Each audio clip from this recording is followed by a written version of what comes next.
உலகமே உற்று நோக்கக்கூடிய ஒரு வார்த்தை தான் இப்போ கிடச்சிருக்கு.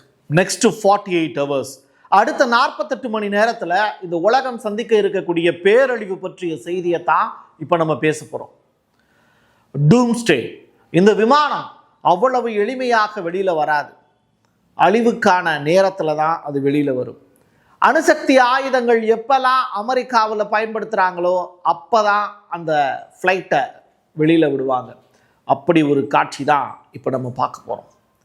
ஈரானுக்கும் அமெரிக்காவுக்கும் இடையில் ஒரு பெரிய சண்டை வரப்போதா? இதை தாண்டி உலகம் வேற எந்த இடத்துல பயணிக்க போகுது? ட்ரம்ப்பை சுற்றி நடக்கக்கூடிய அரசியல் இப்போ பேசு பொருளாக மாறி இருக்கு. இல்லை ட்ரம்ப் நடத்தக்கூடிய அரசியல் இப்போது எதிர்வினையாற்ற தொடங்கியிருக்கு. அது என்ன? வாங்க டீட்டெயில்டாக பேசலாம் உறவுகளே. இது பிரசாத் சிக்னேச்சர். சென்னையோட மற்றொரு அடையாளம் M1 மொபைல் ஷோரூம். உலகத்தரம் வாய்ந்த மொபைல்களை உள்ளூர் சந்தையில் கம்மியான ரேட்டுக்கு, அதுவும் ஆஃபரோடு கொடுக்குறாங்க. வாரண்டியோட கேரண்டியும் கன்ஃபார்ம். எல்லா டைப் ஆஃப் மொபைலும் இங்கே வாங்கலாம். ஆன்லைன்லேயும் இருக்குது, ஆஃப்லைன்லேயும் வாங்கிக்கலாம். தொடர்புக்கு 7305258665 இந்த நம்பருக்கு காண்டாக்ட் பண்ணுங்க. உங்களுடைய தொழில் சம்பந்தமான விளம்பரங்களை நமது சேனலில் ஒளிபரப்ப உங்களுக்கான அருமையான வாய்ப்பு. கெமினி அவர்களுடைய ஸ்பீச் வெள்ளிக்கிழமை மசூதியில் மாஸ்கில் ஒரு ப்ரேயர் முடிஞ்சதுக்கு பிறகு 2:30க்கு மேலே அவருடைய ஸ்பீச் அப்படிங்கிறது டெஹ்ரானில் நடந்தது. ஏராளமான பொதுமக்கள், பெண்கள், குழந்தைகள் உட்பட வயதானவர்களும் அந்த மீட்டிங்கில் கலந்துக்கிட்டாங்க. கெமினி அவர்கள் வாழ்க அப்படிங்கிற குரல் பெரிய அளவில் ஒலிச்சிச்சு. கெமினி அவர்கள் மக்கள் முன்னாடி பேசுகிறார். அந்த காட்சிகள் இதோ.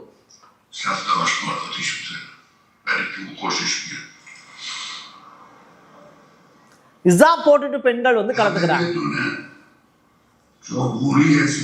இஸாப் வேணாம் அப்படின்னு குரல் கொடுக்கக்கூடிய பெண்களும் இதே ஈரான்ல இருக்காங்க.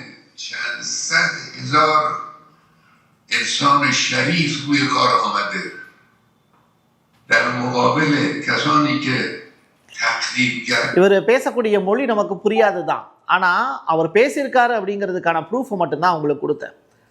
இஸாப் அணியாத பெண்கள் வேண்டாம் அப்படின்னு சொல்றவங்க இருக்காங்க. பட் சிகரெட் அடிக்கக்கூடிய பெண்கள் பார்த்துருக்கீங்களா? அதுவும் தன்னுடைய சுதந்திரத்தில் ஒன்று தான் அப்படின்னு நினைக்கிறவங்க இதே ஈரானில் இருக்காங்க.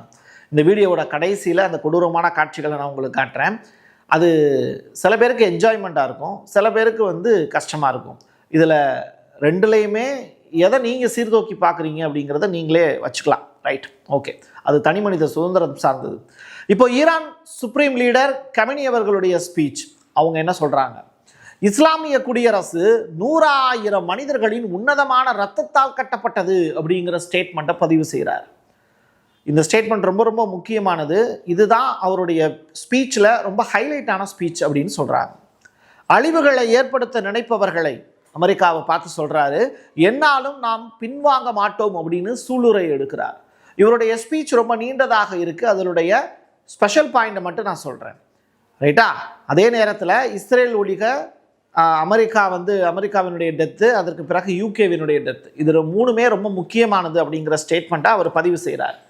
ரைட்டா? அடுத்ததா இவர் பேசிகிட்டு இருக்கக்கூடிய இந்த நேரத்தில் ஈரானுடைய ஃபாரின் மினிஸ்டர் பாச்சராக்கி லெபனானுக்கு டிராவல் பண்ணுறாரு. லெபனானில் ஹிஸ்புல்லாவினுடைய ஆயுதங்கள் ஒரு 85,000 ஆயுதங்களை இஸ்ரேல் பிடிச்சி வச்சு அதை ஷோ பண்ணி காமிக்கிறாங்க. அந்த நேரத்தில் தான் ஈரானுடைய ஃபாரின் மினிஸ்டர் டைரக்டாக லெபனானுக்கு போகிறார். லெபனானுடைய அமெரிக்காவினுடைய அடிமைன்னு சொல்லப்படக்கூடிய அந்த நாட்டினுடைய பிரதமர் ஜோசப் அவுன் அவரை சந்திக்கிறார். இருதரப்பு உறவுகளால் ஹிஸ்புல்லாவை மறுபடியும் மீட்டெடுப்பதற்கான எந்த வாய்ப்பும் இல்லைன்னு தெரிஞ்சா கூட லெபனானில் பாரம்பரிய கட்டிடங்கள், அந்த நாட்டினுடைய இயற்கை அழகு, இதையெல்லாம் ரசிக்கக்கூடிய நிகழ்வுலையும் அவர் பார்ட்டிசிபேட் பண்ணுறார். ஈரான் இப்போதைக்கு இருக்கிற சுச்சுவேஷனில் லெபனானுக்கு இவர் பயணம் செஞ்சிருக்கிறது அரசியல் காரணத்துக்காக தான் புரியுது. பட் என்ன டீல் ரெண்டு பேருக்கு இடையில கையொப்பமாக இருக்குது அப்படிங்கிறது வெளியிடப்படாத ரகசியமாகவே இருக்குது. இப்படிப்பட்ட நிலையில் ஈரான் தெருக்கல்ல ஒரு கேமரா ஒன்று இருக்குது. அந்த கேமராவை வச்சு தான் அரசு தொலைக்காட்சியில் அவ்வப்போது அங்கே நடக்கக்கூடிய காட்சிகளை ஒளிபரப்பிக்கிட்டு இருந்தாங்க.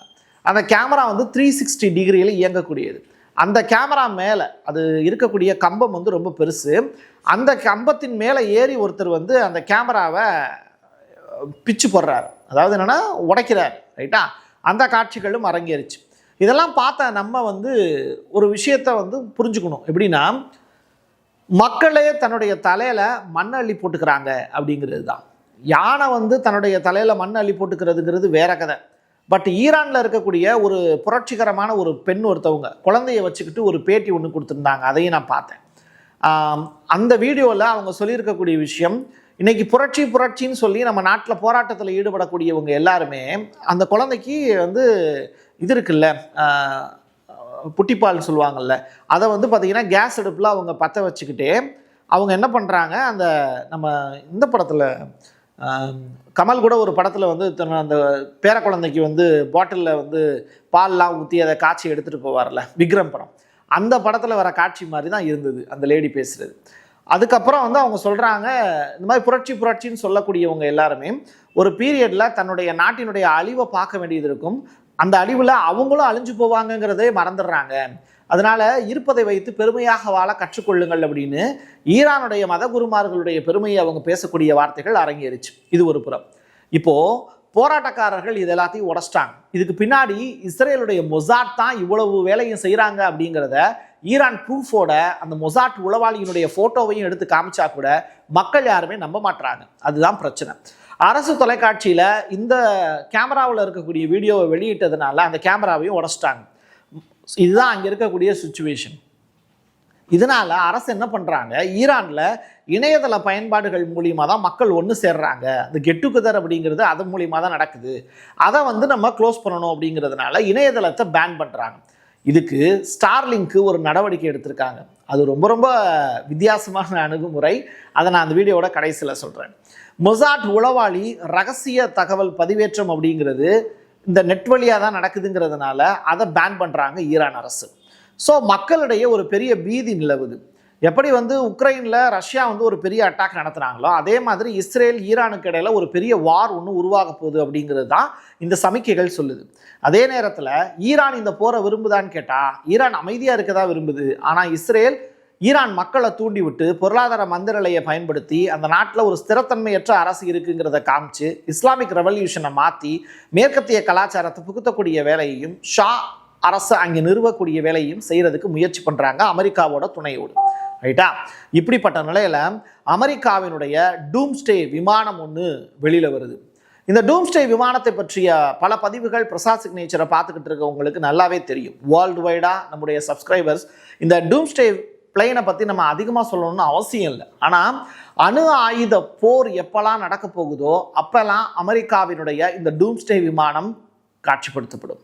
கிட்டத்தட்ட 56 ஆண்டுகளுக்கு பிறகு இந்த டூம்ஸ்டே விமானம் இப்போ வெளியில் வந்திருக்கு. அதுதான் இப்போது உன்னிப்பாக கவனிக்கப்பட வேண்டிய விஷயம்.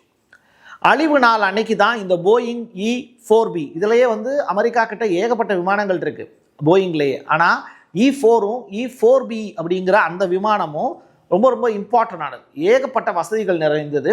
நீங்கள் பெரிய பெரிய என்னென்ன ஆயுதங்கள் வச்சுருந்தாலும் அந்த விமானத்தை உங்களால் தகர்க்கவே முடியாது. நைட் வாட்ச்மேன் அப்படின்னு சொல்லுவாங்க. அது ஃப்ளைட்டு 51 இயர்ஸ் கழித்து அது வெளியில் வருது அப்படிங்கிறது தான் இந்த காட்சிகளை பதிவு செஞ்சுருக்காங்க. $13 பில்லியன் கொடுத்து இதை வாங்கியிருக்காங்க. ஸோ E4B அப்படிங்கிற அந்த விமானம் அமெரிக்க அதிபரை இக்கட்டான தருணத்தில் காப்பாற்றுறதுக்காக வடிவமைக்கப்பட்டது அப்படிங்கிறது தான். ரஷ்யாவினுடைய அதிரடி நடவடிக்கையால் வெள்ளை மாளிகையில் இப்போது அந்த ஒயிட் ஹவுஸ் இருக்கக்கூடிய இடத்துல இருந்து ஒரு 25 நிமிடத்தில் அக்சஸ் பண்ணுற மாதிரியான ஒரு தூரத்தில் கொண்டு வந்து அந்த விமானத்தை நிப்பாட்டுறாங்க. இதுதான் வந்து நடந்தது. ஸோ நீங்கள் அடுத்து ஒரு நெக்ஸ்ட் 48 ஹவர்ஸில் ஒரு பெரிய ஈவெண்ட் ஒன்று வேர்ல்டு வைடாக நடக்க போகுது. அது அமெரிக்காவே அதை செஞ்சுருக்கலாம். பட் ஒரு ரஷ்யாவினுடைய டூம்ஸ்டே வானொலியில் இருந்து கிடச்சிருக்கக்கூடிய தகவலோடு ஒப்பிடும்போது ஒரு 3 வார்த்தைகள் பதிவாகுது. அந்த வார்த்தைகள் என்னங்கிறது தெரியல. ரஷ்யாவும் அமெரிக்காவும் வாரில் ஈடுபட போகிறாங்களா, இல்லை அமெரிக்கா ஈரான் மேலே அட்டாக் நடத்த போதா, 12 நாள் வார் நடந்ததுனுடைய கடைசி யுத்தம் மாதிரி அந்த மாதிரி செய்ய போகிறாங்களா அப்படிங்கிறது தெரியல. பட் இந்த 48 ஹவர்ஸுங்கிறது ரொம்ப முக்கியமானது. ஸோ டூம்ஸ்டே அப்படிங்கிற அந்த விமானம் வெளியில் வந்துருச்சு. அடுத்த 48 மணி நேரத்தில் ஈரான் மீது அமெரிக்கா போர் தொடுப்பதற்கான வாய்ப்பு இருக்கிறதா சர்வதேச அரசியல் பகுப்பாய்வாளர்கள் கணிக்கிறாங்க. இஸ்ரேலை வச்சு ரவுண்ட் 2 அப்படிங்கிற அந்த ப்ராஜெக்டை நிறைவேற்றுறதுக்கு துடிக்கிறாங்க. ஸோ நீங்கள் ஒரு அயன் அட்டாக் அப்படிம்பாங்க, அந்த மாதிரியான ஒரு திட்டம் வந்து செயல்படுத்துவதற்கான வாய்ப்பு இருக்கா? பட் சிரியாவில் என்னென்ன இல்லை, லெபனானில் என்ன இல்லை, எகிப்து, ஜோர்டான் இந்த நாடுகள்லாம் இதுக்கு தொடர்பான முன்னறிவிப்பு எதுவும் கொடுக்கப்படாமலேயே இந்த அட்டாக் நடத்தப்படுமா அப்படிங்கிற question mark. It's a big day அப்படிங்கிறாங்க. நம்ம ஊரில் பொங்கல் வந்து கொண்டாடப்படக்கூடிய அந்த நாட்களில் உலகம் முழுவதும் ஒரு பெரிய போருக்கான அத்தியாயத்தை ட்ரம்ப் அரசு நடத்த போகுதா அப்படிங்கிற பெருத்த பதட்டம் வந்து நமக்குள்ள இருக்கு. கமினியனுடைய படத்தை சிகரெட்டால ஒரு ஈரானிய பெண் வந்து எரிக்கக்கூடிய காட்சி தான் இது. நீங்க அதைத்தான் பார்த்துட்டு இருக்கீங்க. ஒரு சுதந்திரம் அப்படிங்கிறது, நமக்கான சுதந்திரம் அப்படிங்கிறது என்ன, அதை நம்ம எளிமையாக புரிஞ்சுக்கணும். ஒரு பெண்ணுக்கான சுதந்திரம், ஒரு ஆணுக்கான சுதந்திரம், ஒரு திருநங்கைக்கான சுதந்திரம் அப்படிங்கிறது இங்கே வரையறை செய்யப்பட்டிருக்கு. இன்னொருத்தவங்களை காயப்படுத்தாத எந்த ஒரு நிகழ்வுமே இங்கே பிரச்சனைக்கு உட்படுத்தப்படாது. ஆனால் என்னுடைய மூக்கை இன்னொருத்தன் தொடுவதற்கான அனுமதி அப்படிங்கிறது நான் கொடுத்தாலொழிய அது நடக்கணும், அப்படி இல்லாட்டி அது நடக்கக்கூடாது. ஸோ இந்த கான்செப்டில் இருந்து மாறுபடக்கூடிய நிகழ்வுங்கிறது ஈரானில் அரங்கேறுது. ஸோ ஈரானில் வந்து ஒரு பெண் வந்து ஹிஜாப் போடுறது அப்படிங்கிறத ரொம்ப பெரிய அளவில் அவங்க கஷ்டமாக நினைக்கிறாங்க. அது போடாமல் இருக்கக்கூடிய ஏகப்பட்ட பெண்கள் அங்கே துன்புறுத்தலுக்கும் உள்ளானாங்க, அரசினுடைய கண்டனத்துக்கும் உள்ளானாங்க. இதெல்லாம் நடந்துக்கிட்டு தான் இருக்குது, இல்லைன்னு சொல்லலை. பட் திடுதுப்புன்னு ஒரு மேற்கத்திய கலாச்சாரம் உள்ள புகுந்து சிகரெட் அடித்து, அதே சிகரெட்டால் இவ்வளவு நாள் அந்த நாட்டினுடைய அரசை காப்பாற்றிக்கிட்டு இருந்த கமினி அவர்களுடைய புகைப்படத்தை எரிப்பதற்குத்தான் ஒரு பெண்ணினுடைய சிகரெட் பயன்படுமா அப்படின்னா அந்த சுதந்திரம் அவசியமானதா அப்படிங்கிறதையும் இங்கே கேள்வி எழுப்பாமல் இருக்க முடியல. இணையதள சேவை ஈரானுக்கு எலான் மஸ்க் உடனே கொடுக்குறாரு. ஸ்டார்லிங் மூலியமா அந்த நெட் கனெக்ஷன் அப்படிங்கிறத கொடுக்குறாரு. அவர் கொடுத்தது ஈரான் மக்களுக்காக அல்ல, மொசாட் உளவாளிகளுக்காக கொடுத்து உதவி இருக்கார். எலான் மஸ்க்கும் ட்ரம்ப்பும் இப்போ கைகோர்த்து இருக்கக்கூடிய காட்சிகளை நீங்கள் பார்த்துக்கிட்டு தான் இருப்பீங்க. ரெண்டு பணக்காரங்களும் சேர்ந்துட்டாங்க, சும்மாவே ஆடுவாங்க. இதில் ரெண்டு பேரும் காலில் சலங்கை கட்டி விட்டா கேட்கவா வேணும், பின்ன போகிறாங்க. அது ஈரான் வந்து அதுக்கு பலிகடாவாக போகுதா அப்படிங்கிறது தெரியல.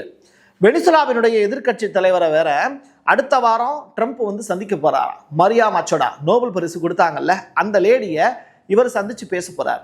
ஆக மொத்தத்தில் வெனிசுலாங்கிற நாட்டில் டெல்சியினுடைய ஆட்சி காலம் முடிஞ்சு இப்போ புதிதாக மரியாவினுடைய ஆட்சி காலத்தை நிறுவ போறாரு ட்ரம்ப். ஸோ ரஷ்யா சீனாவுக்கு என்ன கொடுக்காம ஒட்டுமொத்த வெனிசுலாவையும் தனதுடைமையாக்குவதற்கான எல்லா வேலையுமே ட்ரம்ப் செய்ய தொடங்கிட்டார். இப்படிப்பட்ட நிலையில மிடில் ஈஸ்ட்ல காசாவிலையும் இஸ்ரேலை வச்சு அட்டாக் பண்ணிக்கிட்டு இருக்காங்க. லெபனான்லையும் இஸ்ரேல் தொடர்ச்சியாக அட்டாக் நடத்திக்கிட்டு இருக்கு. இது எல்லாத்தையும் பார்த்துக்கிட்டு இருக்கக்கூடிய நமக்கு ஒரே ஒரு விஷயம்தான் புரியுது. காசு இருக்கிறவன் பணக்காரனா இருக்கான், அவன் ஆயுதங்கள் தயாரிக்கிறான், அழிவை நோக்கி இழுத்துட்டு போறான். உலக மக்களும் அதை நோக்கி போயிட்டு தான் இருக்காங்க. தவிர்க்க முடியாத ஒரு நிகழ்வாக இருக்குது. ஆக மொத்தத்தில் வேர்ல்டு வார் 3 அப்படிங்கிறத இந்த 2026 அப்படிங்கிறது பார்க்க தான் போகுது. அது தொடர்பான விவரங்கள் கிடைக்கும் போது நிச்சயமாக நான் உங்கள்கிட்ட வந்து சொல்லுவேன். என் கையெழுத்து என் மக்களுக்கானது உறவுகளே. மீண்டும் ஒரு பதிவில் சந்திக்கலாம். நன்றி, வணக்கம். சென்னையோட மற்றொரு அடையாளம் M1 மொபைல் ஷோரூம். உலகத்தரம் வாய்ந்த மொபைல்களை உள்ளூர் சந்தையில் கம்மியான ரேட்டுக்கு, அதுவும் ஆஃபரோடு கொடுக்குறாங்க. வாரண்டியோட கேரண்டியும் கன்ஃபார்ம். எல்லா டைப் ஆஃப் மொபைலும் இங்கே வாங்கலாம். ஆன்லைன்லேயும் இருக்குது, ஆஃப்லைன்லேயும் வாங்கிக்கலாம். தொடர்புக்கு 7305258665 இந்த நம்பருக்கு கான்டாக்ட் பண்ணுங்க. உங்களுடைய தொழில் சம்பந்தமான விளம்பரங்களை நமது சேனலில் ஒளிபரப்ப உங்களுக்கான அருமையான வாய்ப்பு.